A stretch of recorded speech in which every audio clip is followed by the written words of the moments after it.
Salut à tous, on se retrouve aujourd'hui pour une nouvelle vidéo de test avec aujourd'hui un Honor XDX 5G. Donc Jérôme vous a fait le Honor XDX Max 5G. Là, le petit frère, juste en dessous, eh ben on va voir ce que ça donne. C'est un téléphone sorti il y a 5 mois, c'est un téléphone qui vient de la boutique Trading Shenzhen. C'est un téléphone qu'on va aller voir de suite après sur la boutique, voir un peu le tarif. Et autant vous dire de suite, c'est un téléphone qui, pour la France, est un peu bridé. Et si on l'avait vu avant, peut-être qu'on ne les aurait pas pris. Je vous expliquerai tout ça plus tard. Donc, le Honor XDX Max, Honor XDX Max 5G, donc ça c'est Jérôme qui l'a fait. Moi, j'ai actuellement dans les mains le Honor X10, téléphone en 628 à 287 euros, 664 à 279 euros et le 828 à 307 euros. Moi, c'est le modèle 628. Alors, je vous mets quand même, on sait jamais, un lien d'achat en dessous dans la description si vous voulez aller voir directement le téléphone. Donc là, c'est les tarifs qui sont aujourd'hui quand je fais la vidéo. Et ils peuvent évoluer dans le temps, c'est normal. Si vous regardez la vidéo dans un mois, les tarifs auront changé. Oui, ça c'est pour répondre à certains commentaires, des fois, il y en a qui réfléchissent pas trop. Donc du coup, sur Honor XDX, on va commencer de suite. Donc au niveau de dimension, on a 76,5 de large sur 163,7 de haut sur 8,8 mm d'épaisseur. Ah oui, autre chose, petit aparté. Je prends mes fonds d'écran sur Zedge, rubrique, vous tapez AMOLED. Voilà, avant qu'on me demande, parce que je sais très bien que la question va venir.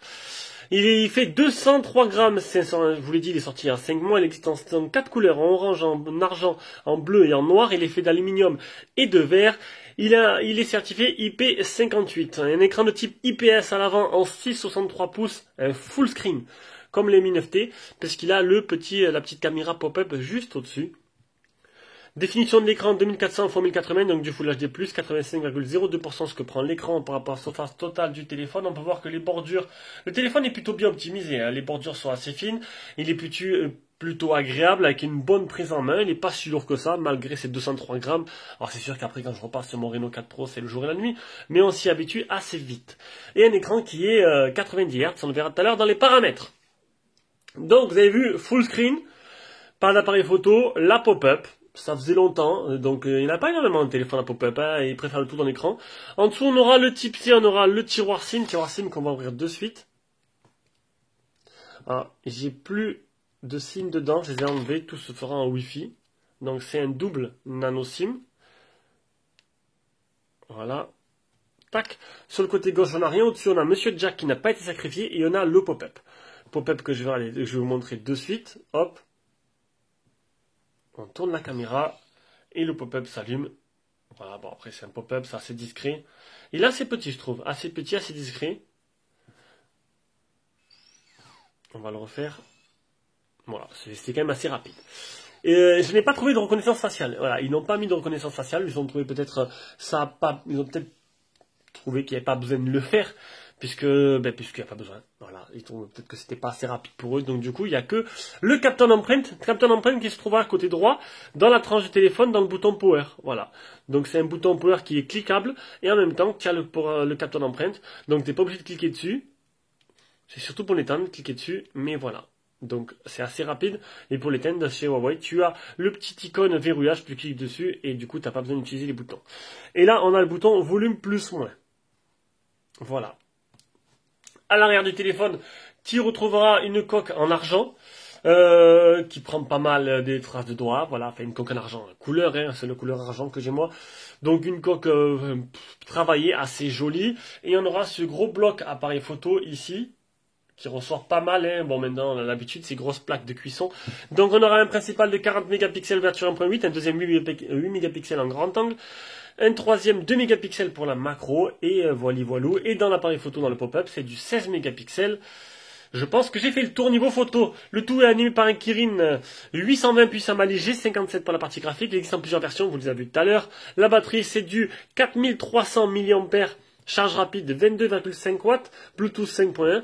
Et on arrive à ce qui fâche un peu, les bandes 4G. Bande 4G, alors qu'il manque la B28, on peut s'en passer. La B20, allez, au pire la B20 j'ai toujours la 4G. Par contre quand il manque la B7, c'est un peu plus problématique. Et je vais pas vous mentir que chez moi, souvent il y a marqué pas de réseau disponible. Voilà. Alors, quand j'allais autour de chez moi, j'avais la 4G, et puis arrivé chez moi, j'ai pas eu de chance. Ça captait pas trop. Donc j'ai passé une bonne partie de la journée à pas de réseau disponible. Et j'étais en Wi-Fi. Voilà. Donc c'est un peu dommage. Donc oui, ce téléphone, il n'est pas fait pour la France, il n'est pas été configuré pour. Il y aurait au pire la B7, mais là qui manque la B7, ce sera fait pour d'autres marchés. C'est dommage parce qu'il y a le Play Store, il y a le français, il y a tout qui peut fonctionner en France. Vous pouvez quand même le commander. Faudra d'abord, vraiment, si vous vraiment voulez le prendre, faudra regarder les antennes qu'il y a autour de vous, qu'il y ait des antennes autres, les 2 antennes disponibles sur les 5 qui sont initialement prévues pour la France. Allez, on passe rapidement à l'écran du téléphone, un écran qui est protégé par un film d'origine, un écran où il n'y a pas de solution supplémentaire qui est spécifiée sur mes sites, que ce soit type Gorilla Glass ou Dragon Trail. Un écran de 6,63 pouces, avec des bordures assez fines, un écran plutôt joli, assez lumineux. Là-dessus, sur l'écran, j'ai rien trop à dire, il est assez réactif, il est agréable à utiliser. C'est un bien bel écran, et en plus, c'est un écran, comme je l'ai dit, full screen, donc en jeu, il n'y a rien qui vient nous déranger. Et oui, c'est vrai que cette solution n'est pas trop mal. Bon, après, c'est vrai que les téléphones ne sont pas des plus fins, du coup, parce qu'on doit quand même loger le pop-up. Donc, mais c'est vrai que c'est une solution qui est plutôt intéressante. Mais voilà, le désavantage du pop-up, c'est dans le temps. Et est-ce que dans 2 ans, mon petit tiroir mécanique avec la caméra frontale marchera toujours? Ça, je n'en sais rien. C'est prévu pour normalement, mais c'est toujours il y a toujours des petits problèmes là-dessus. Et voilà, c'est comme ça. Allez, on passe à la partie logicielle. Et je pense que j'ai dit une grosse boulette tout à l'heure, donc il y en a certains qui vont pas manquer de le souligner, c'est pas grave, je peux comprendre. Et oui, les Honor et les Huawei n'ont pas le Play Store. À force de multiplier les téléphones de test, je me suis embrouillé les pinceaux. Donc oui, vous le savez, Honor, Huawei n'a pas le Play Store. Alors pourquoi j'ai oublié, pourquoi je me suis trompé? Tout simplement parce que Jérôme l'avait installé avant de me l'envoyer, parce qu'il était overbooké de téléphone. Je l'ai supprimé. Voilà, vous pouvez regarder, il n'y a pas le Play Store, il n'y a aucune application Google normalement. J'ai tout supprimé parce que je voulais tester l'expérience nature de chez Huawei. Alors là, ça va être un gros morceau. Donc vous le savez, depuis quelques temps, il n'y a pas de Play Store. On ne sait pas si ça va améliorer ou pas. Même si Trump ne passe pas, on ne sait pas si derrière les sentences vont être assouplies. Là, il y a Huawei qui développe leur écosystème HarmonyOS. Donc là, pour l'instant, on est toujours sur Android. C'est Android en version 10. Avec la dernière surcouche de... Alors c'est MagicOS, de Honor. C'est pas EMUI comme chez Huawei. Bon, c'est à peu près similaire. C'est vraiment des frères jumeaux. Donc... ils ont mis en place des petites... voilà, je me suis dit, alors, qu'est-ce que ça donne un téléphone sans Play Store, sans rien, tu l'utilises comme ça, tu vas voir. Honnêtement, niveau conclusion, je passe direct à la conclusion, j'ai pas été gêné. Et c'est peut-être pour ça qu'en fait, j'ai fait la petite boulette tout à l'heure. C'est qu'en fait, je n'ai pas vu énormément de différence. Après, ça dépendra vraiment de votre utilisation.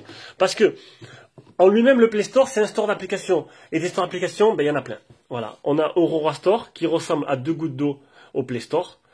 Donc c'est pas le plus simple à trouver, mais voilà, c'est comme le Play Store, exactement pareil. On aura Aptoid et on aura mon préféré qui est l'APK Pure. APK Pure qui est pour moi le meilleur store alternatif qu'on peut trouver sur Android, qui est complet, que vous trouverez toutes les applications françaises. Et c'est comme ça que, regardez, il y a tout simplement, voilà, j'ai D-Labs, j'ai tout trouvé, Display Tester, GPS Test, Phone Tester qu'on va faire de suite, du coup j'ai oublié de vous montrer les capteurs de téléphone. Donc on aura l'accéléromètre, le gyroscope, champ magnétique, la boussole, lumière, proximité. Alors là, quand c'est un full screen, il faut vraiment mettre son oreille collée, qui est vraiment bien le capteur collé dessus, dedans le capteur dans le haut-parleur. Voilà, donc j'ai tout, j'ai Call of Duty, Facebook, 17 Track, Instagram, mon truc pour Facebook, Twitter, Skype, Vinted, même les abdos, les salles de sport sont fermées, Spotify, Le Bon Coin, et tout qui marche plutôt correctement, là-dessus il n'y a pas de problème. Donc moi, il fallait en fait que je voyais comment trouver des alternatives aux applications de chez Huawei, de chez Google. Donc du coup, niveau du store, j'ai pas eu de problème, APK Pure. Alors, depuis quelques jours, en plus, ça tombe bien, il y a Huawei qui a sorti ils avaient leur application, App Gallery. App Gallery qui n'est pas très très complet. Ils ont sorti un truc très intéressant qui s'appelle Petal Search. Petal Search, c'est tout simplement une application de recherche qui va chercher sur tous les stores existants l'application si tu la trouves pas sur App Gallery. Genre, tu tapes D-Labs, et non, en fait il ouvre là. Non, je veux trouver D-Labs. Voilà, application. Et il va te chercher en fait sur tous les stores. Donc là il te donne APK Pure. Il te trouve, il n'y a que sur APK Pure qu'il est. Enfin, sur APK Pure, je dis c'est le plus complet, il y a tout. Donc en gros après tu installes, il va directement, il t'envoie, il te redirige vers APK Pure pour l'installer. Autant installer APK Pure de suite. Donc, en fait, en conclusion, Gmail, ben, tout simplement, tu prends le email de Huawei qui est installé dedans et tu peux mettre tous tes comptes Gmail. Qu'est-ce qu'il me faut d'autre? YouTube, ben, je suis passé par le navigateur. J'ai mis Firefox d'ailleurs pour remplacer Chrome. En fait, voilà, j'utilise pas énormément d'applications au final de chez Google, hein, et j'ai pu toutes les remplacer, à part l'application Studio qui me permet de vous répondre aux commentaires, que ça, ben non, il n'y a pas d'équivalent, je peux pas le faire, ni par le navigateur. Sinon, ben, vous pouvez, ben, passer par le navigateur pour aller voir, parce que toutes les applications Google, ben, se trouvent en ligne, du coup, vous pouvez faire des raccourcis. Le plus chiant, en fait, ça va être de récupérer tous vos favoris. J'ai pas regardé si on peut récupérer tous les favoris depuis un navigateur Chrome, depuis vos comptes, sur un autre navigateur. Donc moi, j'utilise Firefox. Et récupérer vos contacts. Voilà, faudra faire une copie dans votre SIM et recopier après directement dans les contacts du téléphone. Mais sinon, je peux dire que oui, maintenant, je pourrais me passer, mis à part pour Studio, des applications Google et utiliser un Huawei. C'est con à dire, j'aurais pas pensé dire ça, mais voilà, mis à part je peux pas vous répondre en commentaire, c'est tout ce que je pourrais pas faire. Sinon le reste je peux le faire. Le GPS, tu as Waze tout simplement à utiliser, ou tu peux utiliser Petal Maps, qui sont sortis dernièrement, que j'ai pas installé, qui est sorti il y a quelques jours, qui est tout simplement le penchant de Google Maps chez Huawei. Et pour ceux qui veulent vraiment installer tout simplement les applications Google dessus, les Google Play Service, ils peuvent le faire avec des tutos que vous trouverez sur YouTube. Il y a même cette application-là, Google Lightyear, qui se trouve sur XDA, qui simplifie à mort la chose. Vous avez juste à suivre et ça se fait tout seul. Donc ça marche pas sur Honor, et bien sûr ça marche sur les Huawei et en dessous de MI 11. Il faut avoir MI 10 encore.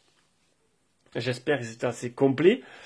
Donc oui, l'expérience sans Google est possible.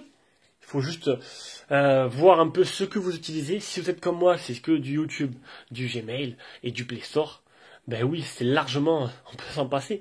Si maintenant vous allez plus loin dans les applications Google comme certains qui utilisent d'autres applications qui sont vraiment plus poussées, que vous ne trouvez pas l'alternatif différent, là par contre, ça dépendra de votre utilisation personnelle.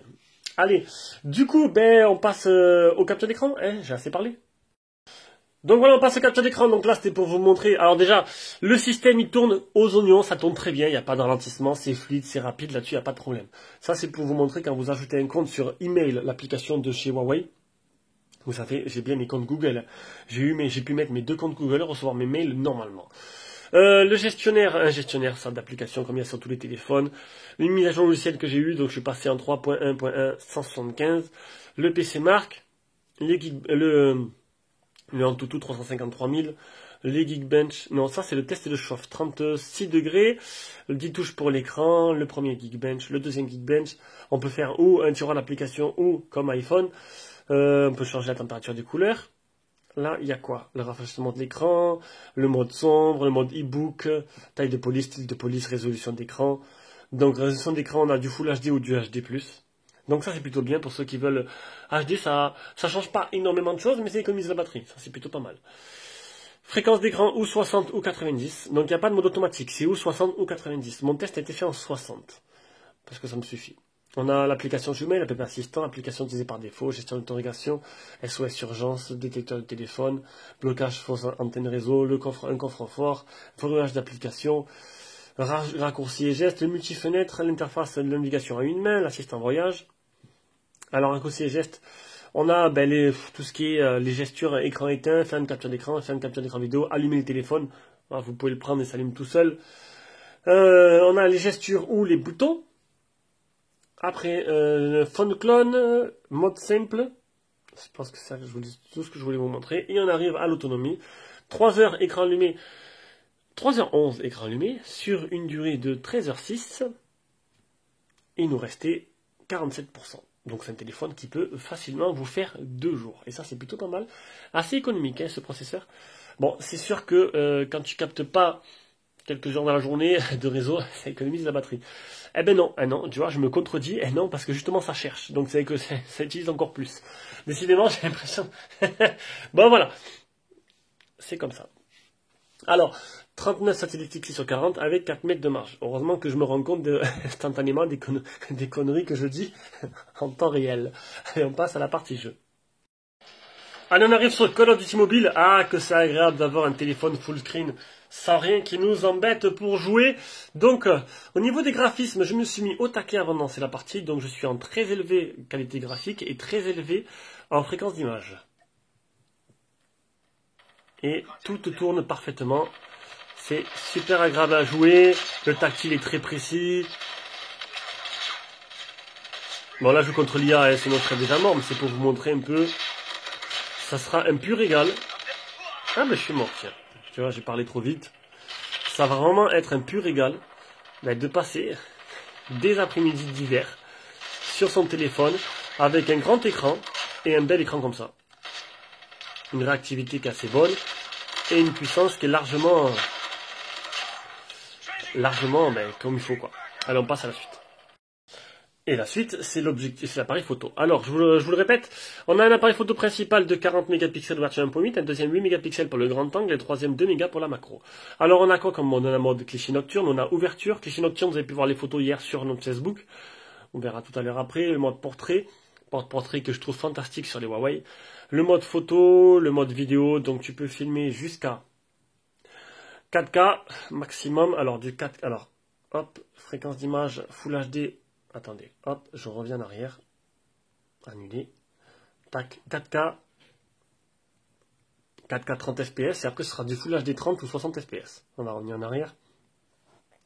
Le mode cutting, on va y arriver, voilà. Et le mode plus. On aura Pro, ralenti, panorama, light painting, HDR, timelapse, super macro, filigrane, image dynamique, haute résolution. Ce que je peux lui reprocher, c'est que sur les Huawei, il n'y a pas de mode 16 neuvième pour la photo. C'est ou plein écran, ou 1.1 ou 4 tiers. Et du coup, toutes les photos, je les ai prises en plein écran. Tu perds en résolution, tu perds du coup en qualité. J'aime bien le mode intermédiaire 16 neuvième qu'on retrouve sur tous les téléphones, sauf chez Huawei et chez Honor. Sinon, l'intelligence artificielle marche plutôt pas mal. C'est pour moi une des meilleures qu'il y a sur le marché. Et tu peux prendre des photos magnifiques simplement, juste, vous allez voir une photo de ma fille. J'ai pas mis de portrait, c'est mis tout seul en mode portrait. La photo, je la trouve splendide. Elle a d'ailleurs fini sur mon Facebook personnel. Ici, tu as la reconnaissance d'identification d'objets, le flash automatique et des petits filtres en temps réel. Voilà.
Allez, on revient avec cet appareil photo frontal, un appareil photo frontal de 16 mégapixels qui n'a pas la reconnaissance faciale, je le répète.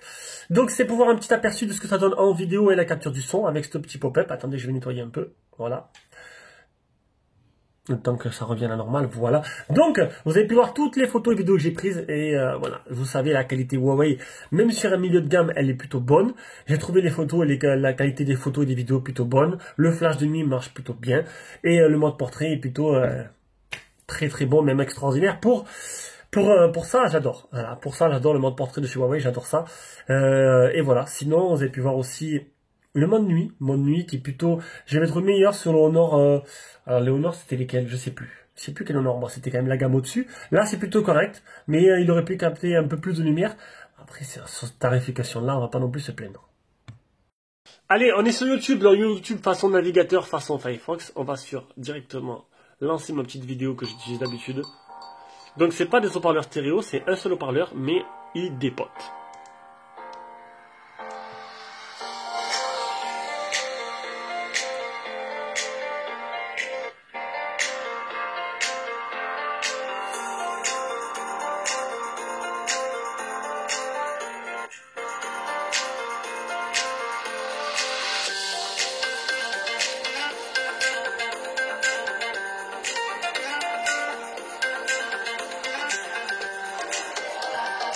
Voilà, un très très bon haut-parleur et la qualité du son aussi du haut-parleur de tête est plutôt très bonne aussi.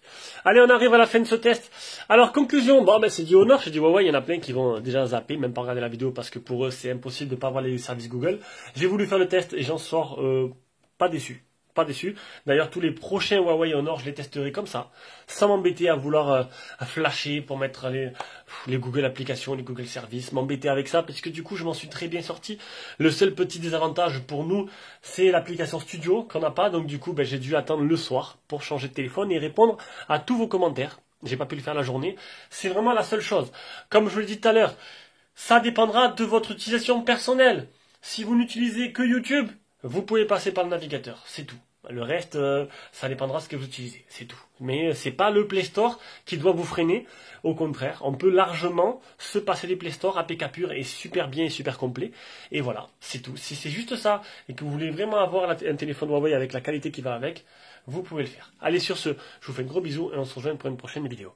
Ah, et oui, les bonnes 4G, ce modèle-là, il n'est pas fait pour nous. Ciao, ciao.